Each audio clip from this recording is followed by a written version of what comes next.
এতিয়া চৰকাৰে যিটো নিয়ম উলিয়াইছে আপোনাৰ এক্সিডেণ্ট কৰি আপুনি পলাই যাব নোৱাৰে। পলাই আমি যদি বাই চান্স দুৰ্ঘটনা এটা হ'ল, এই দুৰ্ঘটনাত আমি জেগাটো ৰখি থাকিলে আমাক পাব্লিকে মাৰি চেক কৰি পেলাব। আমি যদি নপলাওঁ, আমি থানাত গৈ নিজে আমি এক্সিডেণ্ট কৰি আমি যেতিয়া বাই চান্স হ'লে আমি গৈ পেলাই থানাত নিজে সোমাওঁ। আৰু সেইটো সময়ত যদি আমি পাব্লিকৰ ওচৰত ৰখোঁ, পাব্লিকে আমাক মাৰি শেষ কৰি পেলাব। আৰু তাৰ উপৰি যদি 10 লাখ টকা 7 লাখৰ পৰা 10 লাখ টকা ফাইন দিব লাগিব, 10 বছৰ জেল খাটিব লাগিব, তেতিয়া আমি গাড়ী নচলোৱাই ভাল। আমি 10-7 লাখ টকা থাকিলে আমাৰ পকেটত থাকিলে আমি গাড়ী কিয় চলাওঁ? বিজনেছ কৰিলোঁ, বেলেগ বিজনেছ কৰিলোঁ হয়। আমি কোনোপধ্যে আমি কোনো ড্ৰাইভাৰ চালকে গাড়ী নচলালে হয়। সেইটো কথা, এই আইন উঠাই ল'ব লাগিব, নহ'লে আমি অনিৰ্দিষ্টকাল বন্ধ ৰাখিম। এটা আমাৰ দাবী। পেট্ৰল ডিজেল চব বন্ধ কৰি পেট্ৰল ডিজেল চব গাড়ী বন্ধ থাকিব, আমাৰ এইটোৱে দাবী।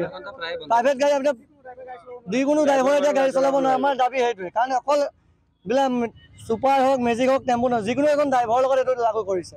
বাইকখন চলাই গ'লে এইটো লাগু কৰিছে। এতিয়া আমিয়ে বাইকখন চলাই যাওঁ, আমাৰ আগত যদি কোনোবা এটা কিবা এটা হয়, কোনে ৰিস্ক ল'ব?